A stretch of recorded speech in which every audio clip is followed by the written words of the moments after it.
di kemarin masuk ke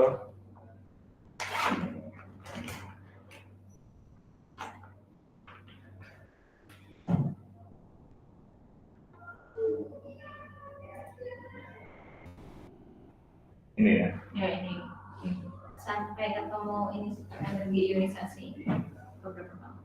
13,6 itu. Ya. 13,6. Yang ini ya. Ya. Ionisasi yang diperlukan untuk melepaskan, ya kan, melepaskan. Karena misalnya dia ada inti kan, ini neutron sama proton, di sini elektron, dia butuh energinya, dilepaskan ini sekitar 13,6 elektron volt. Jadi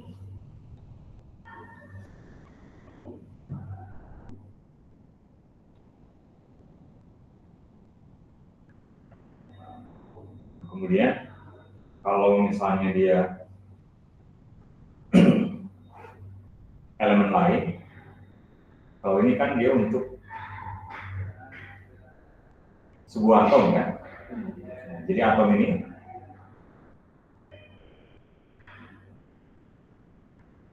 kalau misalnya ionisasi yang elemen lain seperti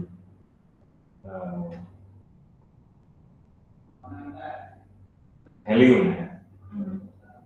Helium, kemudian logam berat, logam alkali berat seperti cesium, itu berbeda energinya. Kalau misalnya untuk helium itu sekitar 24,6 elektron volt untuk helium ya. Jadi untuk yang helium itu butuh 24,6 elektron volt. Kemudian helium itu ada berapa itu? Kemudian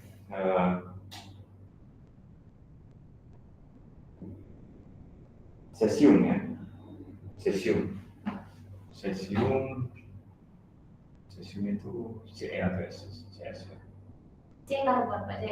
C ya. Karbon ini kalau ini. Iya, kalau C doang karbon. Ce. C juga nggak hafal. Atau cesium.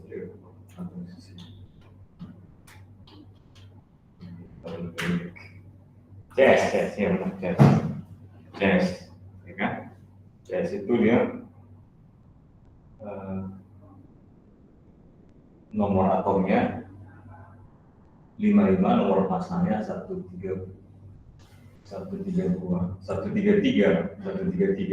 Berarti ini 133, kan ini nomor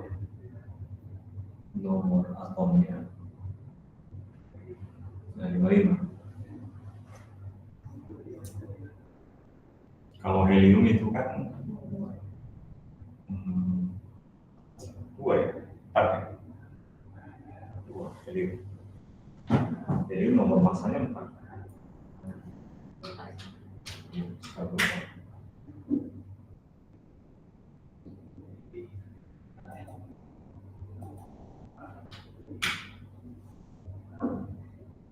Nomor atomnya 2 ya. Nomor ya, masanya 42 kan? Kalau hidrogen kan 1 kan? Oke, 1 kan? Hidrogen. Ini bukan tabel periodik. Iya, ini tabel periodik ya. 1 ya. Atau periodik tabel. Alias jadi langsung.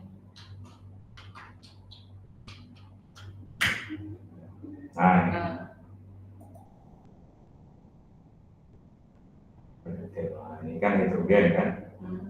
Kemudian apa namanya? Ada animasi. Nah, ya kan? Hidrogen ini kan 1 kan? Ini kan nomor mas apa? Ya. Kalau ini kan tadi kan 1 kan? satu kan. Kemudian kalau tadi apa lagi? Helium kan, 42 kan.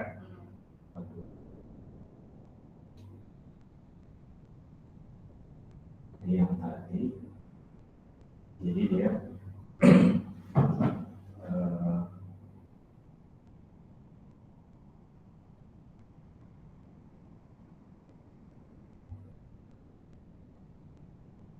jadi kalau misalnya atomis fisikis ya mengambil ionisasinya itu ya dibulatkan aja 10. Kalau tadi kan 13,6 kan ya, untuk satu misalnya atom itu nanti biasanya dibulatkan jadi 10.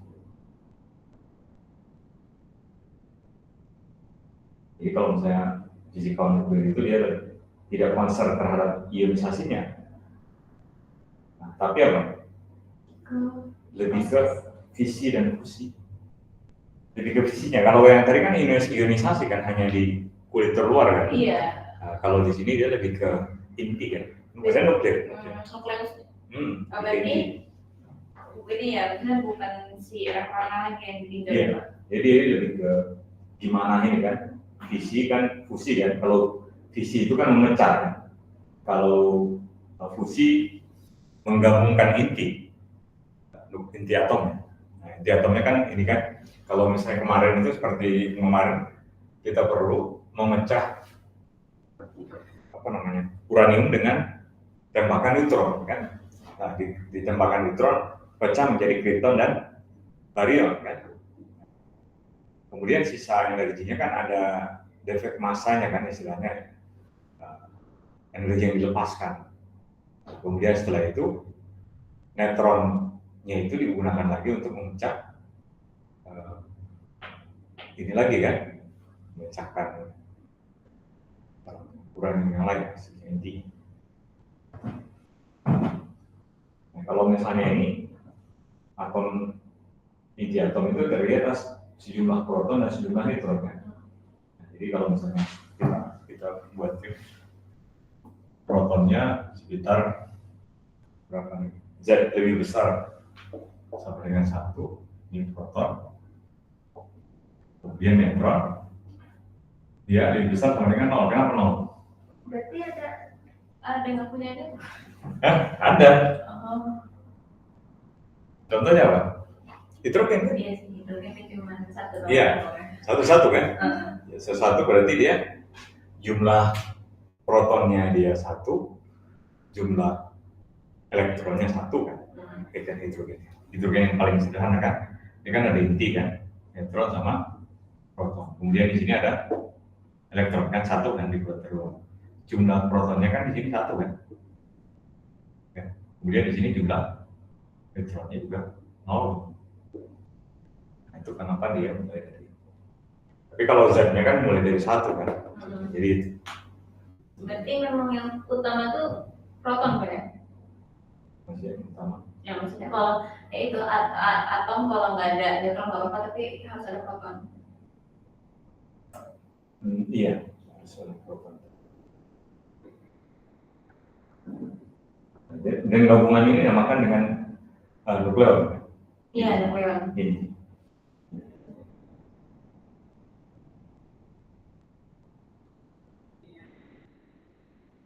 Nah, jadi total jumlah nukleon itu kita biasakan dengan jumlah nomor massa.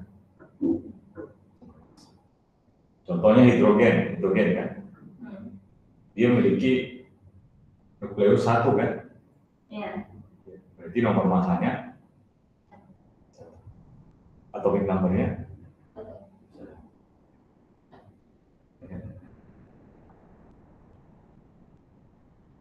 bedakan nomor massa dengan, kalau di sini kan proton itu jumlahnya 1, jadi jumlah nukleon itu di dalam atom dinamakan dengan massa. Jumlah nukleon itu berarti jumlah keseluruhan ini kan neutron tambah proton itu sama dengan nomor massa. Berbeda kan nomor massa dengan nomor. Kalau jumlah proton ya Nomor atom. Iya, atom. Jadi kalau misalnya contohnya helium, itu dia jumlah protonnya itu 2, kemudian nomor masanya itu 4 kan? Ya, 4.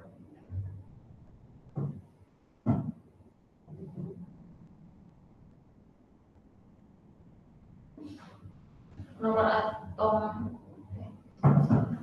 Kan nomor massa tadi, jumlah apa? Nomor atom tadi Zp. Proton, iya. Ya.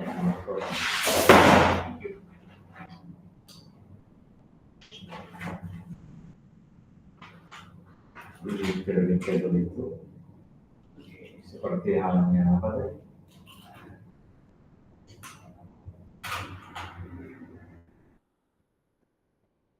Nitrogen, helium kan? Helium ini kan nomor 4 ini adalah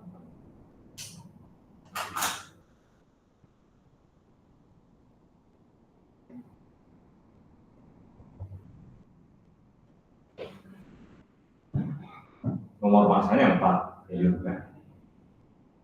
Jumlah protonnya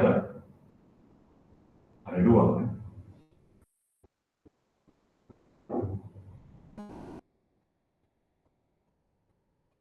Ya. Kita lihat di situ yang helium 4 kan?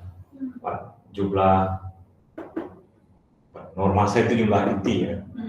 Jumlah 4. Berarti jumlah neutronnya ada berapa? 2. Kemudian protonnya ada 2. Jadi nomor massa.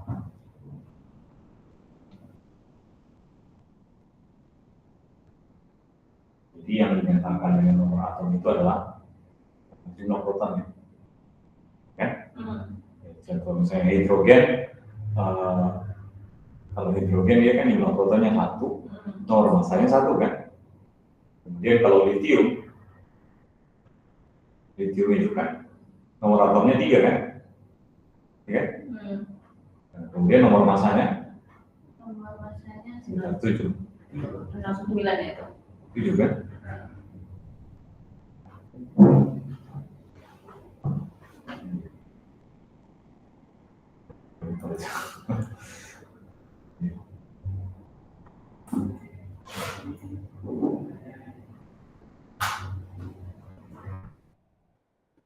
Kalau dia isotop, berarti dia jumlah protonnya sama kan? Tetapi apa? Isotop. Jumlah protonnya sama. Iya. Isotopnya. Tapi apa yang berbeda? Bisa jadi nomor masanya beda. Iya, nomor masanya berbeda. Berarti apa yang berbeda itu? Kalau nomor masanya berbeda? Inti nukleus. Iya. Neutronnya. Neutronnya beda. Ya, neutronnya. Jadi kalau misalnya di sini, meskipun seluruh atom itu memiliki jumlah proton yang sama di intinya, kalau misalnya isotopnya berbeda, dia bisa memiliki jumlah neutron yang berbeda kan? Contohnya apa? Kemarin uranium kan? Uranium 235 ya kemarin. Uranium itu ada 3 ya isotop. Uranium.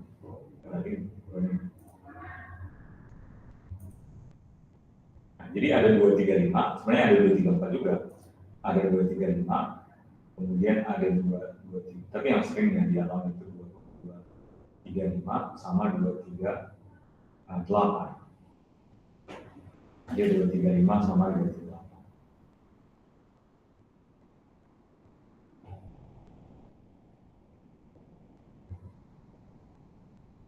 Nah, sementara nomor atomnya itu 92. Nah, jadi nomor atomnya 92 atau jumlah protonnya 92, kemudian dia uraniumnya itu bisa 235, bisa juga 238. Jadi uranium itu kan 235, ini 92, uranium 238, 92.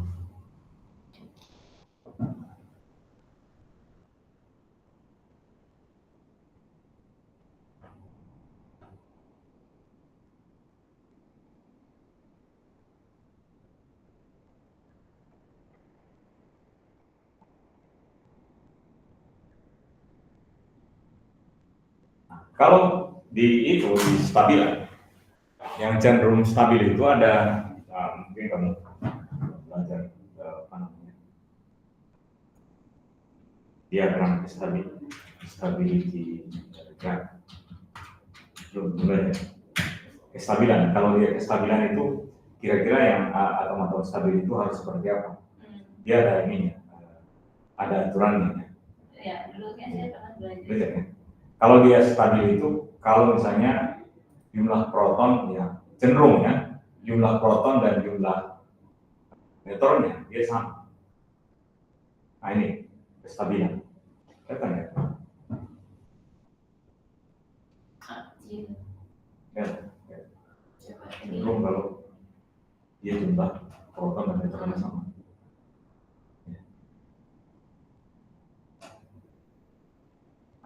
Ya, cenderung dia di straight line. Kalau kita cari yang namanya kelihatan nggak ini?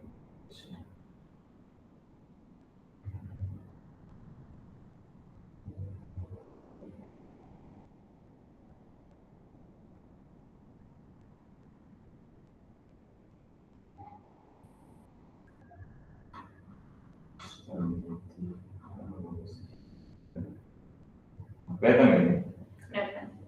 Ya, cenderung dia ini kan apa namanya kestabilan kan? Cenderung di sini stabil. Di sini kan hampir linear kan? Ini udah baca. Nah itu dia kestabilan. Hampir kalau jumlah apa namanya proton dan jumlah neutronnya dia hampir seimbang. Itu kestabilan.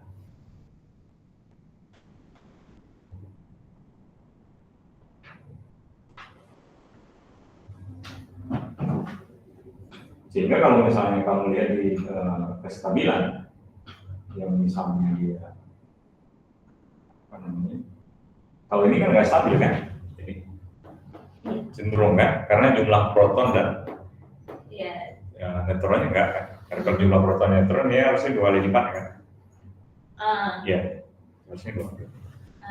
Iya, 2 kali lipat kan. Kalau kan logam mulia kan yang cenderung stabil kan? Masih kan? Ini sebelah sini. Ini 4 dengan 2 kan? Oh iya. Kemudian apa? 10, 20. 10, 20. 18. Ya, cenderung. 36 ya. 83 cenderung ya. Hampir ya, dekat-dekat dengan itu, hampir kalau yang cenderung dia stabil. Berarti A sama dengan 2Z ya? Ya. Cenderung di situ. Maksudnya dia linear inline. Jadi kalau misalnya tadi kan di grafik tadi di kestabilan tadi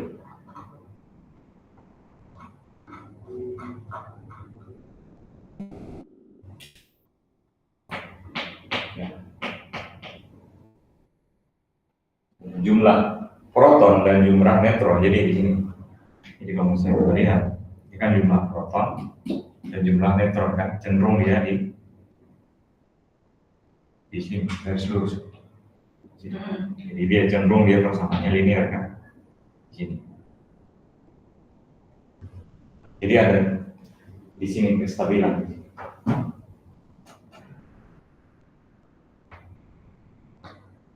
Itu sifat salah satunya sifat. Sehingga bahan-bahan radioaktif ya tentunya dia cenderung lebih banyak. Ya, contohnya ini kan uranium kan di sini kan prosesnya kan uranium ini cenderung dia lebih besar dari jumlah apa? Ininya nomor masanya lebih besar. Neutronnya. Neutronnya iya besar. Cenderung dia tidak stabil.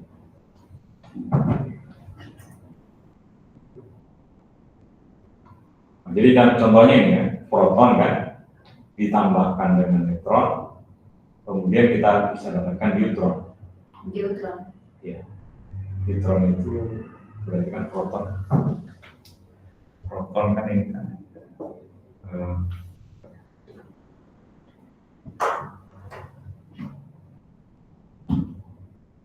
Ya, proton ditambah neutron, kemudian neutron, kemudian ada sisa energinya sekitar 2,22 megaton volt.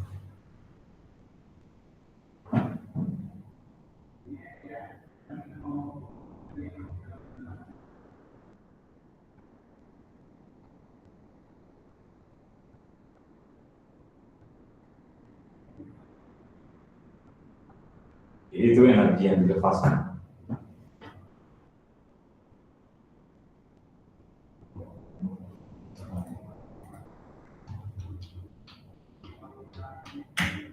Neutron itu H3 ya, H2 ya, H2 ya, H2.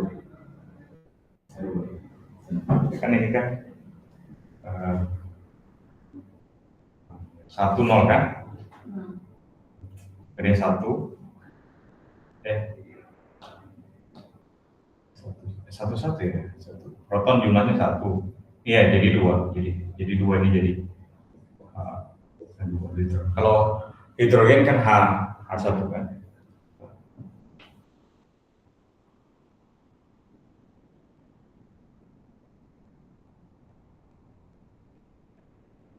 Neutron itu kan dia sama kan, ya, bukan massa, ini massa ya, jadi ke massa ya. Massa kan 1, proton kan hampir sama kan, hampir sama antara massa proton dan neutron. Enggak seperti sama, tapi lebih besar neutron sedikit. Coba aja 1,6 sekian. Juga ini kita anggap sering 2 kan, berlaku hukum Coulomb massa kan. Ya, jadi nomor massanya kan harus sama kan. Tapi kalau nomor masanya sama, ya, jadi masanya sama. Jadi kalau ini kan 2, ini kan harusnya kalau misalnya ini kan 1, ini 1,0 ya, proton ini kan dia 1 masanya, 1,0, ini 2.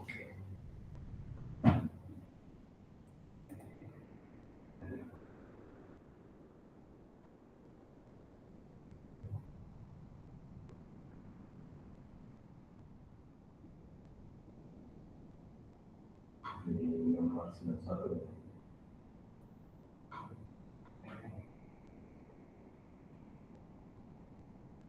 Jadi kalau misalnya kita skip energi ikat per nukleon sebagai fungsi dari jumlah nukleon, energi ikat per nukleon sebagai fungsi nukleon. Nah, jadi yang stabil itu, isotop yang stabil itu ditunjukkan oleh yang titik-titik ini, titik-titik ini. Seperti yang tadi, the open dots represent yang terbuka ini isotop 3H dan G7. Jadi kalau misalnya energi ikannya sebagai fungsi dari nukleon, kemudian isotop yang stabil ditunjukkan oleh yang dot ini di sini,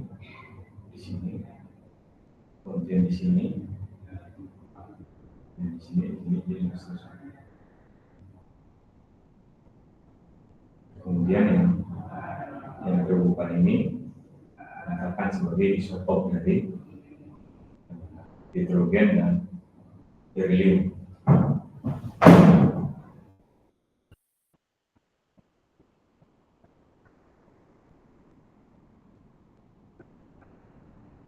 Kemudian yang dia cenderung sangat stabil itu besi kan, kenapa besi? Ya, cenderung jumlah nomor masanya dengan nomor stabil ya. Besi kan di tabel periodik 26 kan nomor atomnya 26, kemudian 56, kemudian ada beberapa kan, ada beberapa isotop kan, ada 56, ada 58. Dia cenderung stabil, tapi tidak persis sama ya, dekat-dekat kan, hampir lurus kan, 56, kemudian tadi nomor masanya, nomor atomnya 26. Dia ada sisa berapa tuh? 26, harusnya kan 52 kalau yang tadi. Iya. Ada dan Apa? sebenarnya itu yang FE58 yang lebih stabil. Ya, 5. Memang di Indonesia. Ya? Harusnya memang perasaan banyak. Tidak persis sama kalau di stabilan itu tidak persis, tapi dekat-dekat hampir linear. Tapi maksudnya nggak kayak. Ya, yang tadi lubang mulia istilahnya. Gas mulia. Ya kalau gas mulia, ya hampir cenderung dia sama kan? Ya cenderung linear. Cenderung linear. Ya.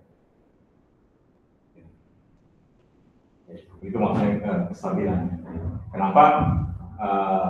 Intinya adalah kenapa kita cenderung, maksudnya melihat ada benda yang stabil, ada unsur yang stabil atau dengan tidak stabil itu, ya, cenderung dia kita bisa lihat minimal dari jumlah nukleon atau jumlah neutron cenderung.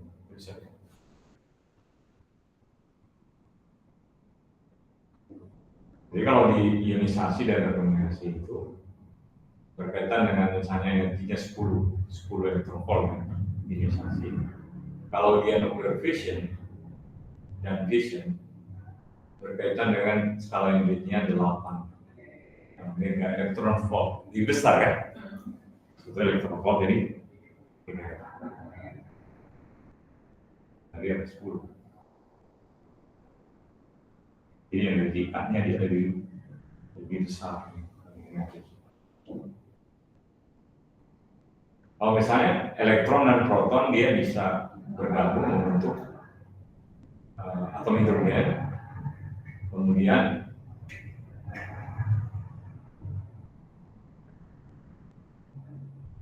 ketika ya temperaturnya itu dia turun ya di bawah energi ionisasi kan, ya kan harus perlu kan, jadi kan tadi kan energi suhunya turun kan, jadi supaya dia tidak terjadi ionisasi maka dia harus turun kan energi. Iya. Ya, supaya dia kalau misalnya dia lebih besar dibanding ionisasi dia nggak bakalan bisa terbentuk atom kan, makanya istilahnya era rekombinasi, jadi nggak terbentuk, jadi dia butuh kan supaya dia gabung nanti muncul lagi foton kan. Bisa lagi, muncul lagi, bisa lagi. Jadi istilahnya makanya dia tidak lepas dari hubungan fotonnya itu tidak lepas dari hubungannya, atau dia coupling istilahnya, coupling antara foton dengan baryon, atau baryon di sini bisa kita namakan sebagai atom. Ya, jadi dia bisa tidak terlepas. Berarti kayak kan ionisasi itu terjadi di suhu tinggi ya? Iya, ya, kan tadi minimal 13,6. Betul. Jadi masih kurang bisa ngebayangin elektron volt itu sebesar apa? Itu energi kan Pak? Energi. Berarti di sana kayak joule kan kalau energi? Ini sepertinya di baterai, jadi butuh minimal 13,6 volt kan untuk mempercepat satu elektron. Bukan dikonversi ke joule kecil kan, tapi untuk mempercepat satu elektron dibutuhkan energi sekitar 13,6 volt. Jadi kalau misalnya 1 terampol untuk mempercepat elektron dalam ukuran tera, itu kan cepatnya itu. Berarti dia emang nggak setara sama joule ya? Bisa kita konversi dalam joule, bisa. tapi kan karena pengalinya itu kecil, maka dia kecil sekali kan kalau dikonversi joule kan. Kalau dikonversi joule kan dikali 1,6 kali 10 pangkat 19 kan. Iya. Kecil.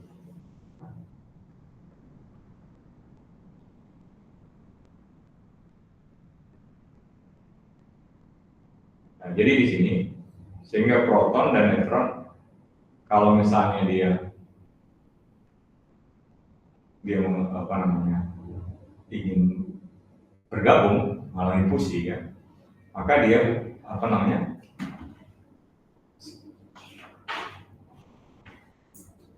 dia harus suhunya itu turun ya, temperaturnya turun itu di bawah energi ikat dari deuterium kan.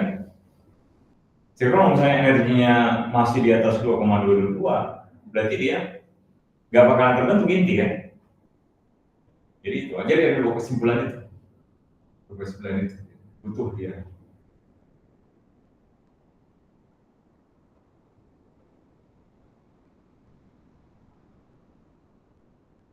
Jadi kalau misalnya nih kan, the epoch of recommendation was preceded by an epoch of nuclear fusion.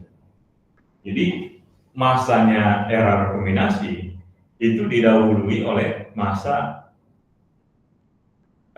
era Big Bang nuclear synthesis. Supaya dia terbentuk namanya inti, maka dia suhunya turun harus di bawah 2,22. Kalau sebelum itu nggak terbentuk inti kan, nggak bakal terbentuk. Nah, itu eranya. Jadi eranya itu lebih awal. Ya, jadi untuk neutronnya jadi bentuk.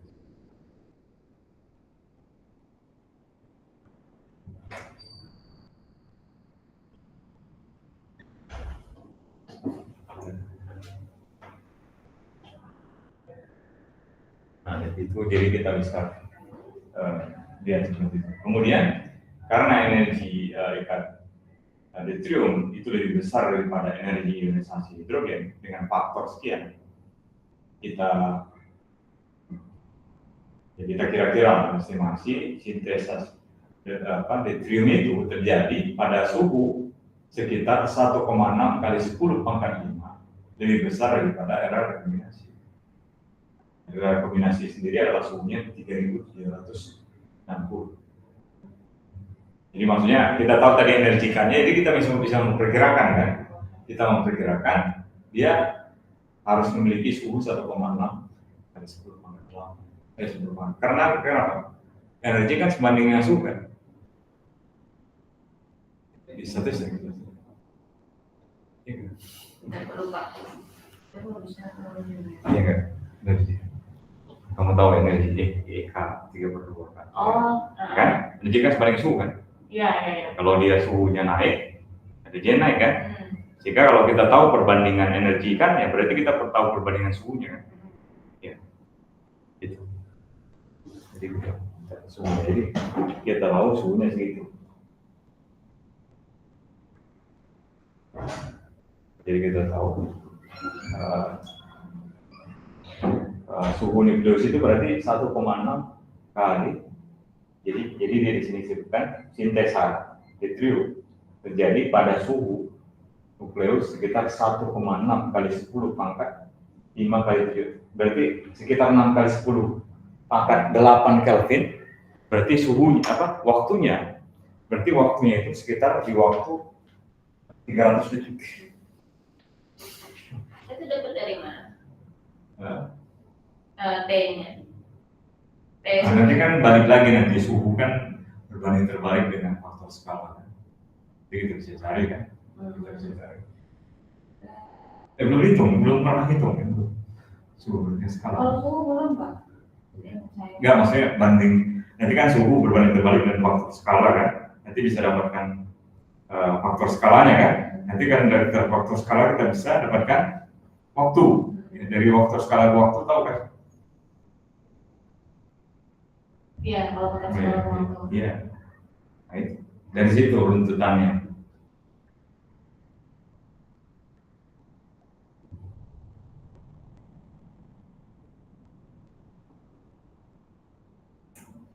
Makanya ini ada bukunya yang kalau kamu tertarik. Makanya ada bukunya yang dari Steven Weinberg, The First 3 Minutes. Kan 300 detik itu terjadi di Big Bang sensitif. Kalau istilahnya orang kosmologi, Bu Nana juga sering cerita. Belum selesai kita sikat gigi ya udah terbentuk. Definisi waktu itu juga beda. Iya, 300 detik loh. 300 detik kan kayak hampir 3 menit lah ya, lebih ya. The first 3 minutes ya. 300 itu 5 menit. Iya, maksudnya terbentuknya kan tadi. Maksudnya untuk menjelaskan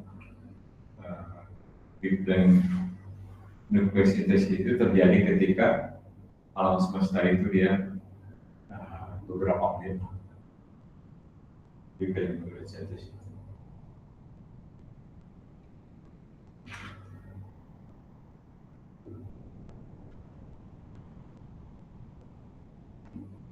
Kemudian lagi di sini.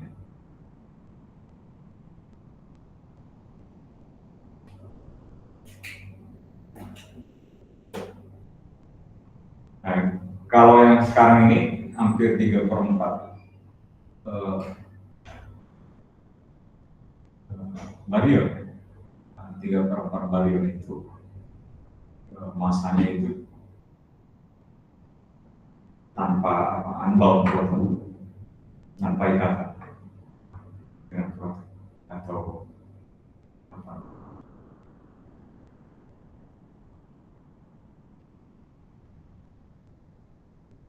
Tanpa ada proton dengan yang lain, unbound proton. Yang protonnya single aja, ya kan? Jadi Baryon itu proton neutron ya Pak? kenapa? Baryon Baryon itu ya kayak atom biasa aja, atom biasa, baryon. Makanya kan baryogenesis, itu kan baryon.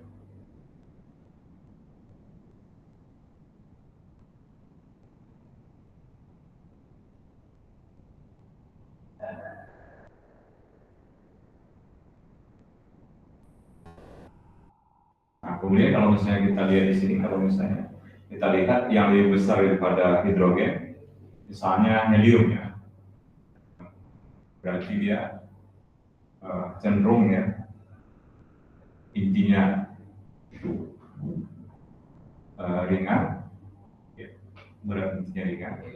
Dan kalau misalnya nikel, dia itu memiliki masanya itu sekitar 15% dari 0,15% dari jumlah baryon di galaksi.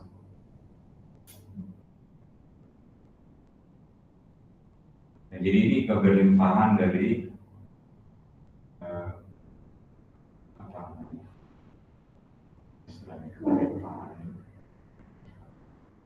hidrogen atau helium. Jadi kalau misalnya kita lihat di sini, nukleus inti dari nukleus itu lebih besar daripada yang lebih besar, maksudnya inti yang nukleus yang lebih besar daripada hidrogen. Yang rata-rata itu adalah helium, keberlimpahan helium. Jadi kan helium itu tentunya dia termasuk yang nukleusnya paling kecil, terus kan setelah hidrogen apa lagi? Hidrogen, lithium ya, kalau kita diproyeksikan begitu, ya lithium. Kemudian natrium, kemudian helium yang 2 ya. Ya helium kan nomor 2, masanya 2 kan. Cenderung yang nomor 2 ini. Lebih kecil nomor massa juga proton sama ini lebih kecil. Proton sama neutron lebih kecil. Yang keberlimpahannya kalau misalnya kita lihat di sini ya cenderung dia kita lihat utamanya itu helium lebih banyak. Misalnya besi dan nikel dia hanya sekitar 0,15% di galaksi kita. Kemudian helium yang primordial kalau di alam kita itu, atau misalnya bagiannya itu terhadap sebelum nukleosintesis dimulai, itu kita bisa nyatakan berarti densitas helium dibanding densitas baryon. Perbandingan, jadi IEP di sini itu densitas helium dibagi dengan densitas baryon. Dia memiliki bagian sekitar 0,27. Kemudian di sini kita bisa, namun di sini matahari kita itu terbentuk dari recycle dari sisa-sisa ya, gas interstellar itu belajar di besar kan, ya, yang daunnya dikontaminasi oleh apa namanya helium, helium, kemudian di awal-awal galaksi, awal-awal bintang, ya dari gas helium kan, sisa-sisa kan. Iya Pak. Karena gini, kalau nggak salah kan di early universe itu bintang-bintang cuma terbentuk dari hidrogen murni. Iya. Nah, terus kan dari peristiwa fusi itu kan menghasilkan helium. Ya, nah, jadi istilahnya bintang generasi kedua dan seterusnya itu makin berat. Ada, maksudnya dia nggak pure hidrogen lagi gitu. Nah, matahari itu termasuk yang ada heliumnya karena itu udah generasi kesekian mungkin. Jadi itu ini setelah kan tadi kan perbentukan reprosintesis, dari kemudian fusi kan, dari kemudian dari hidrogen kita bisa bentuk helium kan. Jadi kalau misalnya kita lihat densitasnya itu dibanding barium itu sekitar kita bisa bagi, kita lihat perbandingannya. Jadi matahari kita itu di sisa-sisa gas interstellar ya, si recycle interstellar yang dikontaminasi oleh helium ya di awal-awal. Jika kita lihat di data astronomi objek, kita dapatkan perbandingannya itu sekitar 0,24. Jadi bagian objek-objek seperti di bintang dan di awan gas itu sekitar 24% itu adalah helium. Dari sini. Nah, kemudian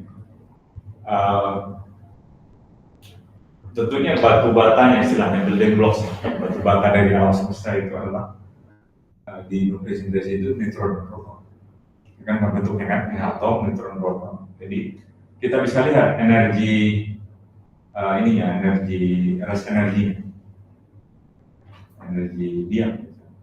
Ras energi neutron itu dia lebih besar daripada proton dengan kira-kira. Maka saya bilang tadi massa proton sama massa neutron itu hampir mirip. Tapi kalau dikali dengan C kuadrat, tentunya besar. Kita dapat sisanya adalah 1,29 megaelectron volt. Coba lihat massa neutron berapa? Coba massa neutron.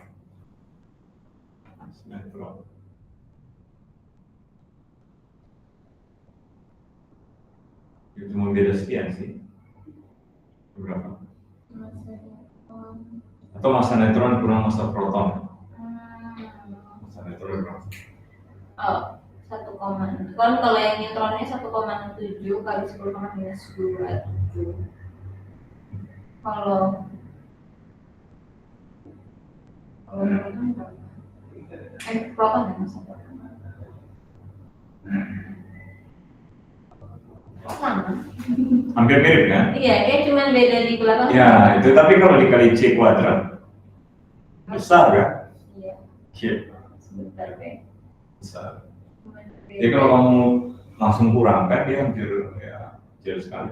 Oh, nih kalau misalnya neutron itu 1,749. Kalau ini 1,6726. Iya. Jadi beda dikit. Iya. Ya, tapi kalau dikali C kuadrat kan besar jadinya. Jadi kita bisa lihat ras energinya dari neutron itu lebih besar daripada proton dengan nilainya. Kita bisa lihat 1,29 megaelectron.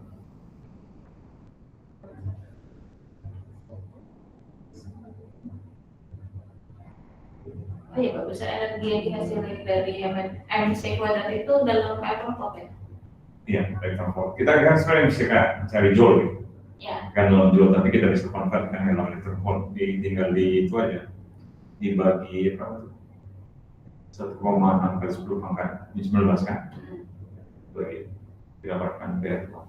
Kalau tadi kan dalam apa itu? Masanya itu kan dalam kilogram itu kan kecil kan? 1,6 sekian kan? Ya. 10 pangkat minus 10 jadi kan. 27. 31. 21 atau 27 ya? 27. Oh. Yang 31. Enggak lah. Saya lupa, saya juga lupa. Juga Masa.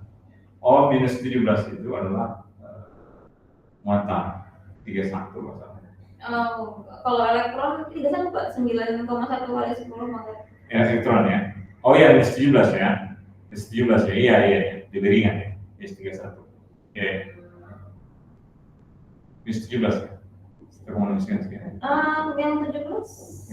Enggak ada ya? Enggak juga apa, masa proton. Masa proton minus 27. Neutron minus 27, elektron 31. Iya, kali 10 pangkat. Ini 31. Oh, 31. Iya.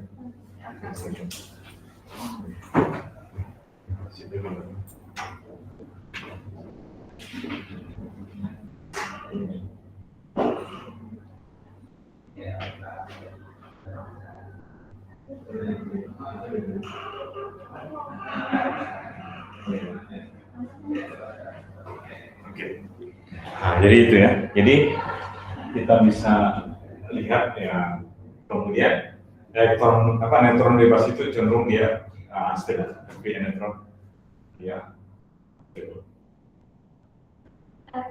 Elektron bebas ya? enggak neutron. Oh, neutron bebas. Ya. Nah, kemudian dia neutron itu dia meluru melalui emisi elektron dan neutron. Jadi kalau misalnya dia mengalami emisi berarti apa? Kan neutron ini kan kalau misalnya sebenarnya belajar apa namanya? Kalau fisika inti sebenarnya. Fisika inti. Jadi kalau di ini kan neutron itu kan berubah kemudian menjadi neutron, kemudian elektron kan. Jadi kan dia tadi apa muatannya kan nol kan? Iya, muatannya nol. Kemudian ini 1, kemudian ini 1, kemudian ini adalah neutrino. Neutrino. Ada yang nulis kayak gini, ada gini. Neutrino.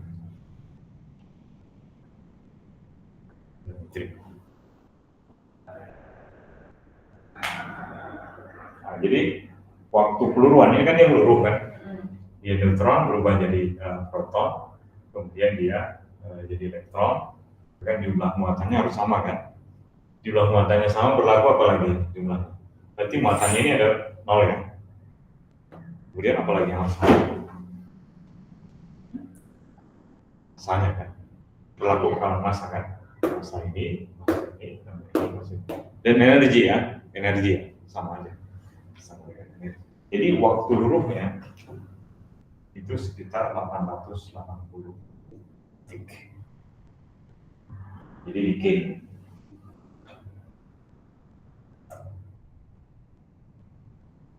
Nah, kemudian kalau misalnya kita mulai maksudnya populasi dari neutron bebas setelah waktu T, kita bisa dapatkan eksponensial minus T per T pangkat N ya. Masih ingat kan waktu elektron jadi separuh.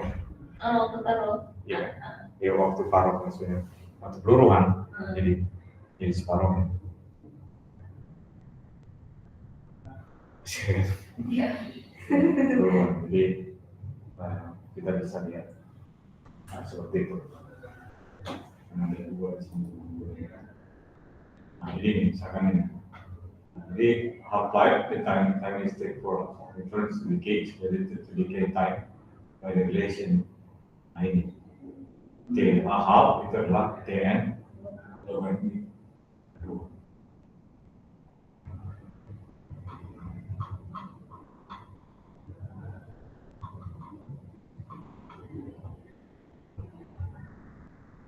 Ingat kan?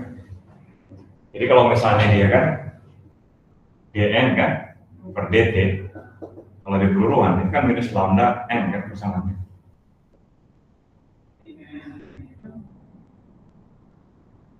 Ini kan. Kemudian saya integralkan ini kan, dia meluruhkan ini, maksudnya jumlahnya itu seiring dengan waktu jumlahnya berkurang. Nah, kalau misalnya saya mau selesaikan ini kan, berarti dn per n sama dengan minus lambda dt. Integral kan? Integral. Jadi apa ini? Dapatkan ln n sama dengan apa? Ln ya.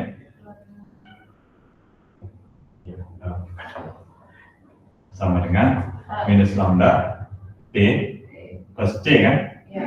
Oke. Berarti ini saya dapatkan e-nya ini adalah, atau saya boleh tuliskan gini kan? Nggak ada masalah kan? Boleh kan? Karena kan konstanta kan? Bisa ganti konstantanya. Kalau e pangkat c itu jadi 0 boleh kan? Jadi nggak masuk. Adanya pak e0 sendiri kan? Terusnya kan? Tahu kan dari sini kan? Gak ada miss kan ini? 0. Saya tuliskan. Berarti kan ini supaya hilang ln ya, saya eksponensialkan semuanya kan? Berarti apa? N, jadi adalah eksponensial minus lambda t, e pangkat c kan? Saya ambil aja ketika dia n sama dengan, ketika t-nya sama dengan 0, saya ambil n-nya adalah n0 kan? Sehingga ini jadi n0 sama dengan e pangkat minus lambda kali 0, kemudian e pangkat c, berarti e pangkat c-nya adalah n0 kan? Oke. Sehingga apa? N-nya adalah n0 e pangkat minus lambda.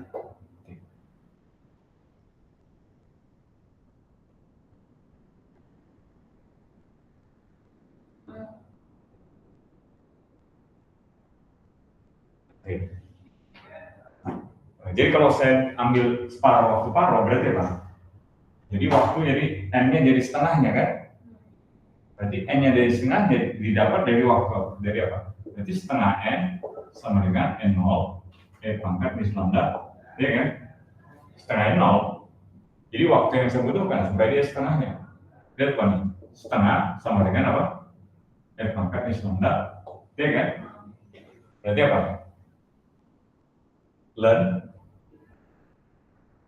Ln ini ln. Jadi saya dapatkan apa? Minus 2 sama dengan apa?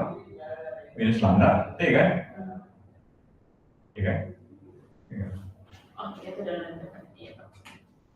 Kan jadinya, iya benar. Sorry. Benar, iya. Enggak, ini ln 2, sorry. Ini kan ln 2 jadinya kan? Ya. Berarti, jadi kan negatifnya hilang kan? Berarti T-nya adalah ln 2 per lambda.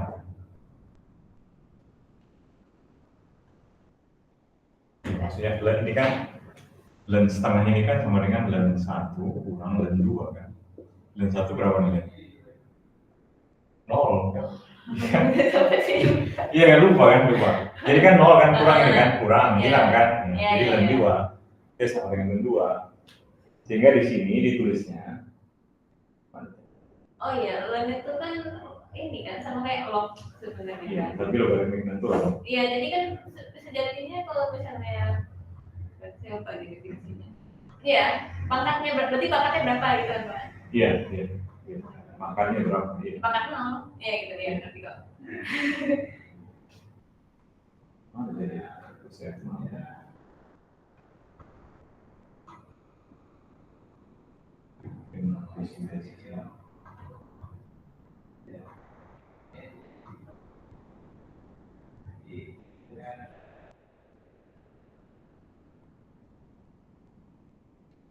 Jadi yang dilihat tadi itu adalah waktu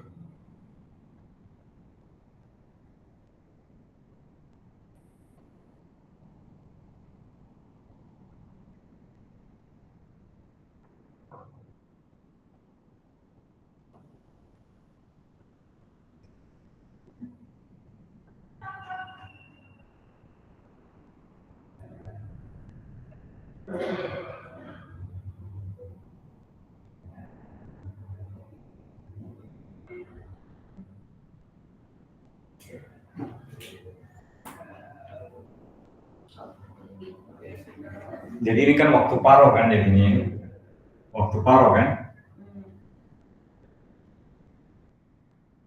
Lambda di sini apa, Pak? Nah, TN itu kalau di itu coba cek di situ, ya kan? Jadi kan apa namanya? Tahu. Ya bukan, ya tahu ya, tahu. Enggak, sorry, ini yang waktu paro ini jadi tahu. Oh, terus yang lambda. Jadi itu kayak peluruhannya, jadi kayak apa namanya? Jadi kalau ini, sorry, TN, apa namanya? Ada yang salah kan? Enggak. Iya, jadi konstanta peluruannya aja sebenarnya. Sama aja dengan waktu jadi separuh ini kan lambda dia per tahun kan. Bingung aja kalau dari sini apakah panjang gelombang apa bukan gitu kan?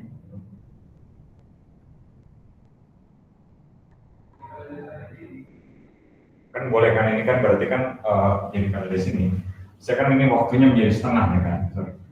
Ini kan jadi waktunya jadi setengah ya kan. Ini berarti kan waktu untuk jadi setengah kan. Ini nggak usah diubah. Ini kan minus lambda T kan. Waktu menjadi setengahnya nih, waktu menjadi setengahnya berarti ini adalah T, berarti kita bisa dapatkan log 2 itu adalah lambda T kan. Nah, berarti apa? Lambda ini itu kayak konstanta ininya, tau ya kan? Tau. Kalau di sini kita apa pakainya? T aja lah. T ini berarti atau lambda di sini jadi log 2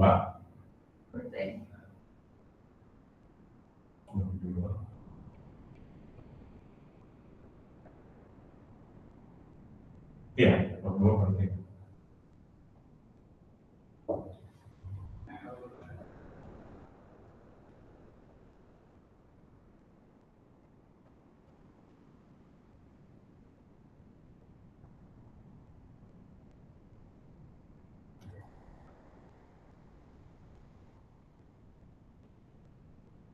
ya, sama nih.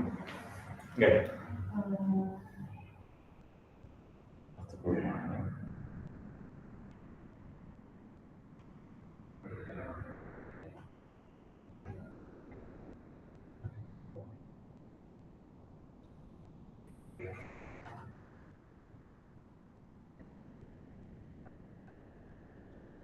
Ya.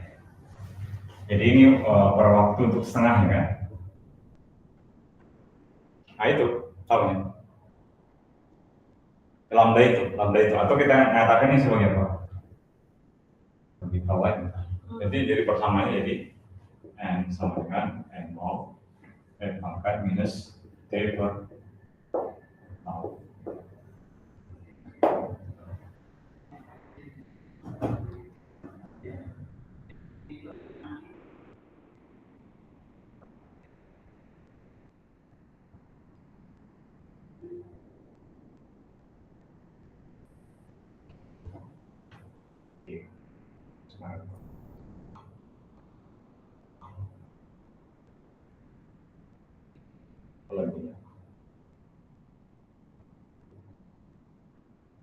Jadi kita dapatkan waktunya itu sekitar 880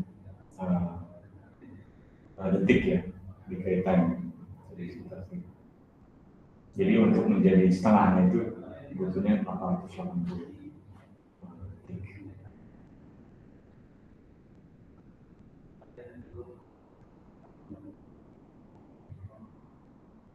Nah, kemudian karena energi kiannya yang dilepaskan oleh peluruan itu menjadi proton itu lebih besar daripada energi diamnya. Energi diamnya adalah elektron itu adalah 0,51. Nah, jadi energi yang dihasilkan atau yang dikeluarkan energi kinetik oleh elektron dan energi oleh N. Sisanya kan, jadi remainder energi sekali away by kinetic energy of the electron and the energy of the neutron. Jadi kalau energi yang dihasilkan, dikeluarkan, dirilis oleh perubahan neutron menjadi proton itu lebih besar ya, daripada the rest energy of electron. Sisa energinya itu dibawa oleh elektron dan antineutron. Kemudian waktu decay-nya itu hanya 15 menit.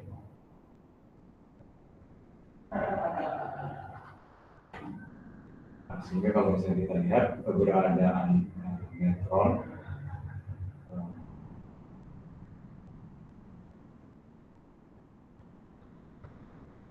sangat kecil. Kemudian alam semesta itu dia ketika waktunya itu dia beberapa jam, kita bisa lihat ya, dia itu hampir tidak ada neutron bebas.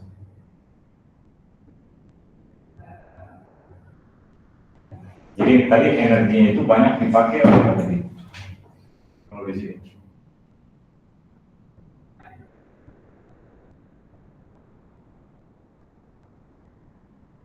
Jadi karena kan dia gampang meluruh tuh kan, dia gampang meluruh sehingga apa? Energi apa? Jumlah neutronnya bisa dibilang dia sedikitnya di meluruh. Neutron bebas loh ya, bukan terikat dengan inti. Kalau seperti ini kan kalau misalnya kita bisa dapatkan dia peluruh neutronnya dengan waktu yang singkat itu, harusnya kan kita bisa dapat neutrino. Iya. Nah itu yang orang duga sebagai dark matter. Neutrino. Iya, neutrino.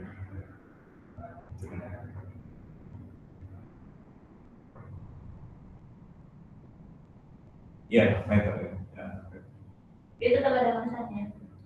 Enggak, masanya kecil sekali. Nggak bisa dideteksi karena dia itu cepat meluruh. Kalau dia bebas kan bisa ditangkap kan, dia cepat berubah menjadi mengalami osilasi ya. Osilasi. Yang kita bisa lihat di lab itu hanya dia, misalnya saya pengen tahu nih apakah misalnya di situ neutrino ada atau enggak, apa yang bisa lakukan. Berarti saya lihat hasil dari misalnya peluruhannya kan, itu yang saya tangkap. Jadi saya kan bisa perkirakan peluruhannya apa, berarti di situ ada neutron, neutrino. Nanti yang bisa lakukan.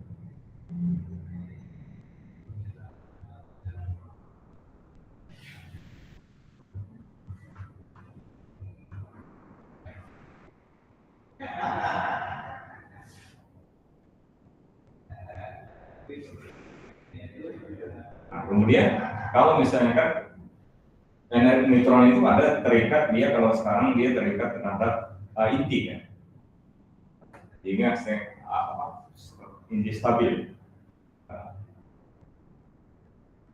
Ya, jadi kalau masih ada sekarang neutron, tapi dia keberadaannya harus terikat dengan tadi seperti halnya di helium dan seterusnya.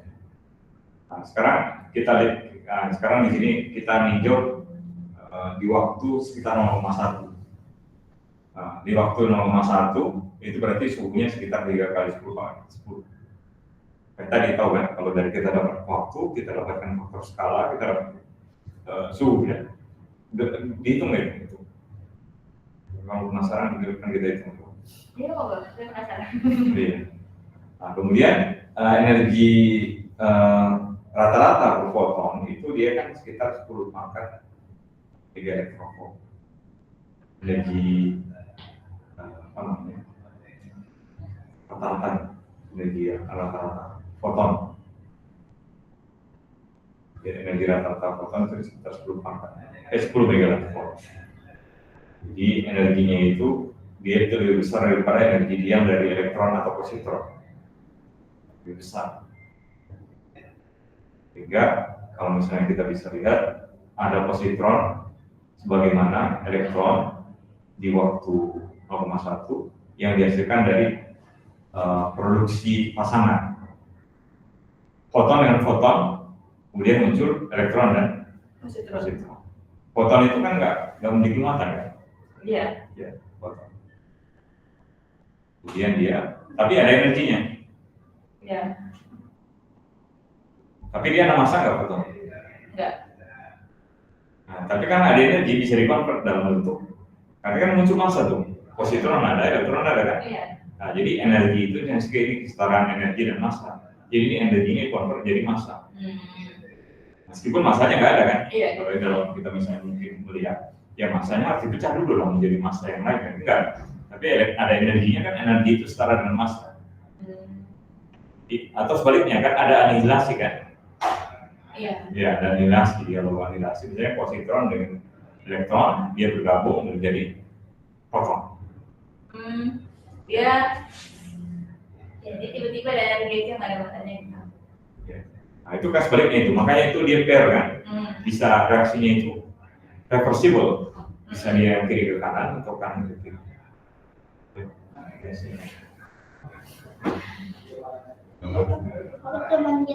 Oh iya. Ya itu ya.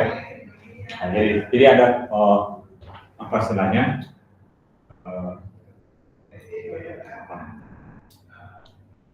Produksi foton, kemudian ada juga ini positron dan elektron menghasilkan positron dan elektron, pair production, pasangan nih kan, positron dan elektron. Kan positron itu kan dia muatannya juga sama kan apa namanya tadi foton dan foton kan ada muatan kan? Iya. Nah itu kan positif elektron. Iya. Ya, elektron tapi dia memiliki Muatan positif. Jadi kan hilang. Jadi dia kan harus berlaku kekalahan massa, energi ya, energi dan berlaku juga kekalahan massa. Iya. Jadi karena istilahnya foton itu netral. Iya. Jadinya produk hasilnya juga harus netral. Iya. Makanya kan ada istilah kalau misalnya kita pengen tahu ada dimensi yang lain, berarti ketika kita hitung semua muatannya, massa dan segala macam, ada yang miss. Berarti dia kemungkinan ada bocor ke dimensi lain kan? Makanya itu biasanya kita hitung nanti kalau kamu belajar higher dimension, nanti kamu harus kan belajarkan kekekalan muatan yang pakai apa itu? Noether theorem, ya kan? Ya, kita hitung muatannya kan, charge-nya. Kalau misalnya nggak sama, berarti ada sesuatu yang miss kan ke dimensi lain. Makanya kalau misalnya kita mau bekerja di higher dimension, berarti ada yang muncul ke dimensi lain. Berarti kayaknya mungkin kalau misalnya kita lakukan eksperimen misalnya kan, eksperimen untuk membuktikannya bisa kita lakukan eksperimen misalnya di saluran dengan energi tinggi, kemudian kita lakukan eksperimen kumpul misalnya proton dengan proton, kemudian pecah kan menjadi sejumlah partikel, kemudian ada miss gitu ketika kita hubungkan semuanya massa kemudian ada yang miss muatannya, berarti ada sesuatu yang hilang itu mungkin higher dimension. Itu orang cari salah satunya. Kalau misalnya kita mau bekerja di higher dimension.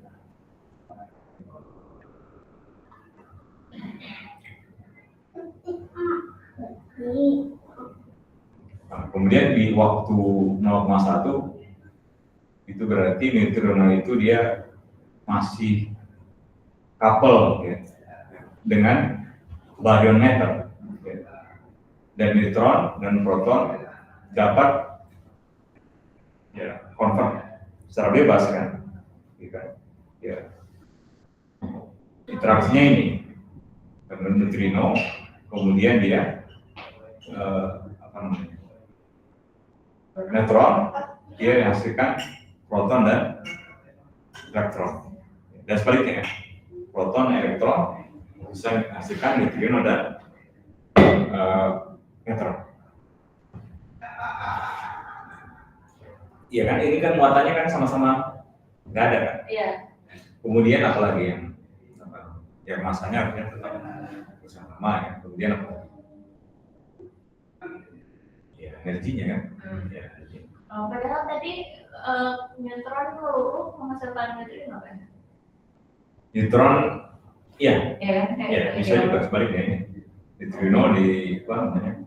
Oh, jadi nanti si neutronnya lagi dia berinteraksi sama neutron? Iya bisa. Kayak loop interaction. Ya bisa ya. Bisa sebaliknya. Kemudian kalau misalnya neutrino dengan positron, itu bisa juga menghasilkan proton dan neutrino. Oh, jadi positif ya? Iya, positif. Dan neutrino tuh nggak ada muatan? Nggak ada. Matanya nggak ada.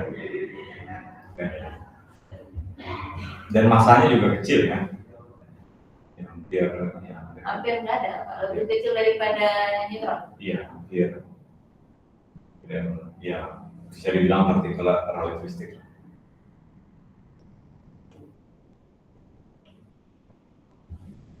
Jadi di waktu-waktu awal seluruh partikel itu termasuk proton neutron itu di energi kinetiknya itu sekitar 3 mega elektron volt.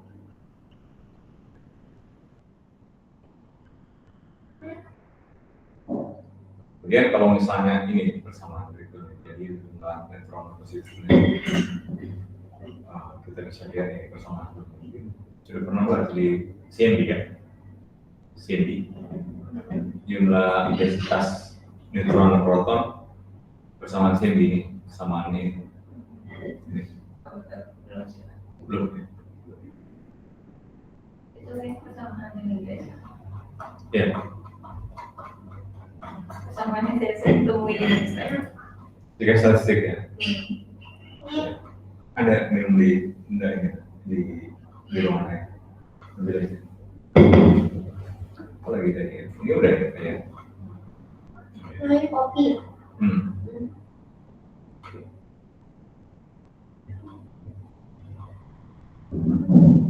Ya.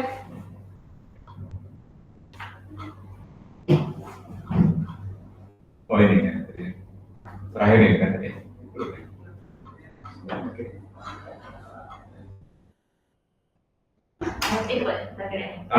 Ya. Jadi kalau misalnya kita hitung, ini secara statistik ya. Secara statistik untuk neutron kita bisa lihat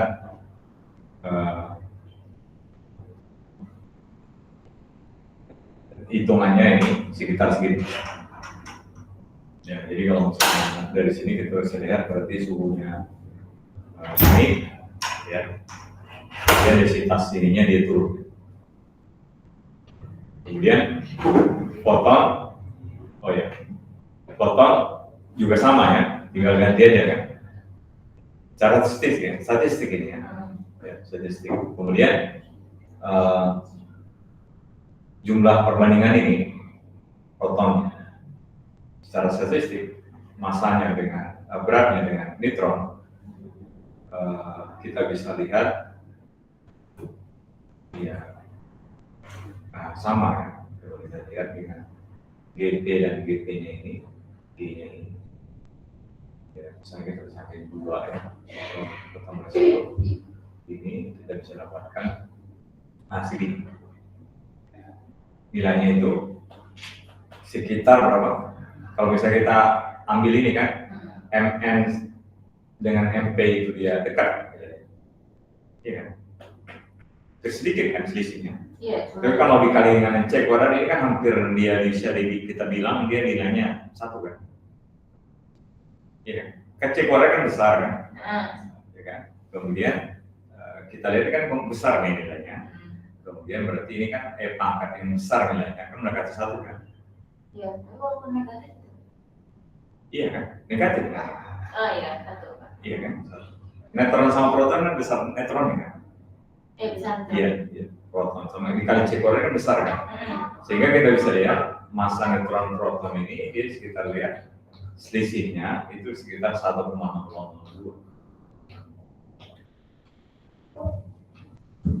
Kemudian sudah ini ya kira-kira. Kemudian jadi kalau misalnya di sini kayak kita bisa set lah ya di dekat 1. Kemudian sekarang perbedaannya massa diamnya, massa resnya energi neutron proton itu sekitar kalau kita masukkan 1,1 tadi udah ya. Nah, kemudian di keadaan equilibrium neutron dan proton itu jadinya sehingga sama dengan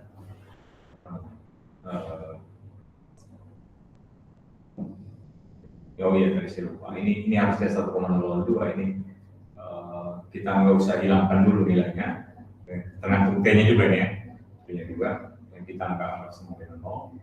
Berarti kita dapatkan ini sekitar X pangkat eksponensial minus, baru kita nanti lihat ya besarnya. Oh iya tadi saya lupa, ini harusnya jangan dulu. Jadi sekitar minus Qm per kT kan. Tadi kan ini apa namanya perbedaan energinya. Jadi kalau misalnya kita bisa lihat di sini, nah baru kita analisa di sini. Kalau misalnya dia suhunya KT ini, energi KT ini lebih besar dibanding dengan perbedaan massa resnya, massanya itu, maka kita bisa dapatkan T-nya ini harus lebih besar dibanding 1,5 kali 10 pangkat 10. Nah, ini kalau dikonvert ke kan ini kayaknya kan konstanta kan, jadi bagikan kemudian dapat, berarti kita bisa dapatkan ini N kan ini. Jadi waktunya itu berarti kurang dari 1 detik. Berarti jumlah neutron itu awalnya itu dekat dengan jumlah proton. Awalnya berarti di waktu kurang dari 1 detik kira-kira. Nah, kemudian setelah temperaturnya dia turun di bawah 1,5 kali 10 pangkat 10, proton itu mulai dia lebih dominan, begin to be strongly perform, and the neutron to proton ratio langsung eksponensial. Jadi kemudian berkurang neutron rasio. Ini kan pertama dia kan di sini kan besar, kemudian kalau kita lihat secara eksponensial ya kan. Jadi sebenarnya bikin komposisi benar keberadaan jumlah atom jumlah neutron, elektron, proton itu berubah karena interaksi tadi ya Pak ya? Iya. Interaksi. Kemudian suhu tadi kan? Iya. Diikat segala macam. Iya, jadi begitu misalnya suhunya begini, yang paling terbentuknya ini, ini. Begitu yang secara statistik ya? Iya sih ya, nggak pasti gitu kan? Secara statistik ya. Makanya perlu statistik tadi kan? Iya. Jadi kita bisa apa namanya? Iya. Jadi kalau misalkan kalau di sini kan kalau misalnya neutron proton itu dia tetap setimbang di sini, berarti apa namanya? If the neutron terlibat di problem, then by the time the nucleus was 6 minutes old, there will be only 1 neutron per every million protons.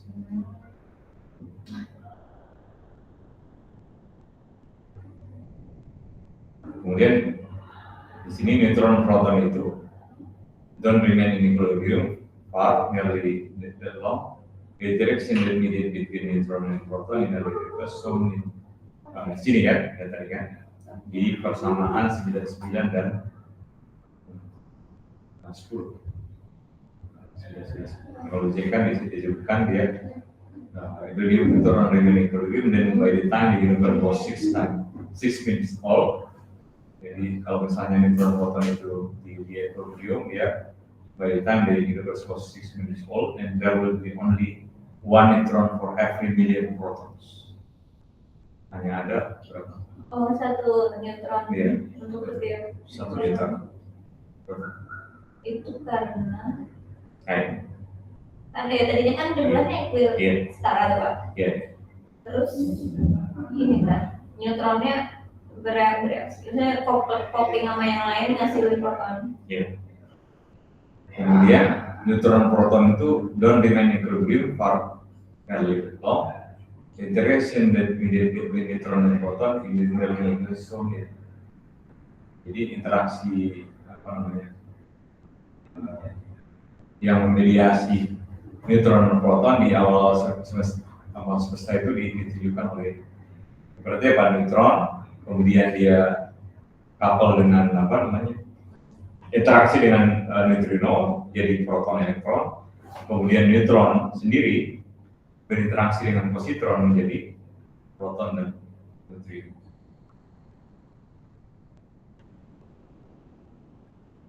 Nah, kemudian neutrino itu berinteraksi dengan baryon dengan apa istilahnya? Gaya nuklir lemah kan luruh. Neutron dengan baryon kan?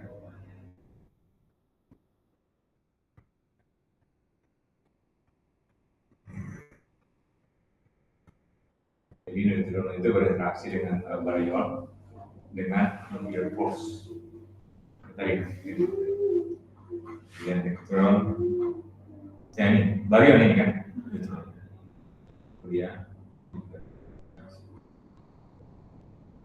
Kemudian berapa nih? Jadi kalau misalnya ada suhu 1 megaelectronvolt KT-nya, jadi penampang hamburan cross sectionnya itu interaksinya itu neutron itu sekitar 10 pangkat minus 47 meter square KT per 1 megaelectronvolt.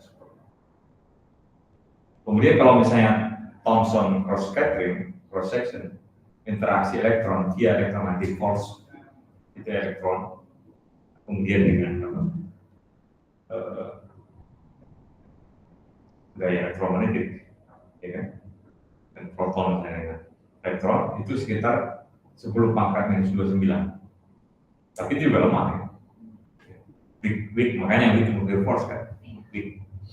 In the relation di temperatur force R, jadi didominasi radiasi itu dia suhunya itu kan berkurang seper-A berbanding terbalik dari pengisian sehingga cross section nitrogen berkurang itu seiring dengan pertambahan waktu.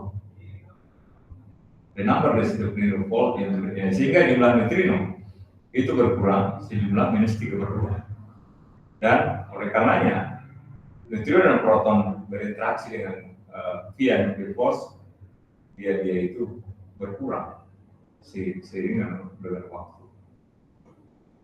Jadi neutrino itu interaksinya dengan proton itu berkurang terus seiring dengan waktu.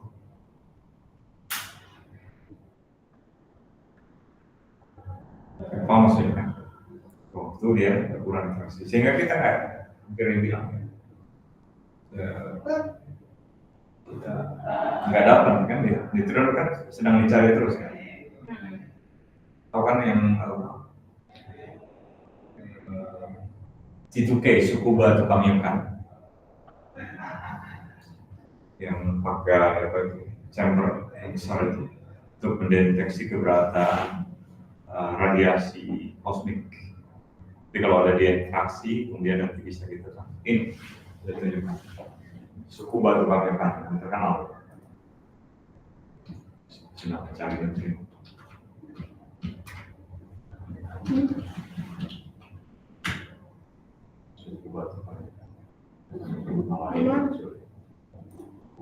Di Tokyo. Nah, Di dunia ya. Jepang. Tsukuba super kamera. Di lab saya dulu ada bagian ini mereka kerja sama-sama Tsukuba. Jadi T2K ini super kamera untuk mengecek keberadaan neutrino.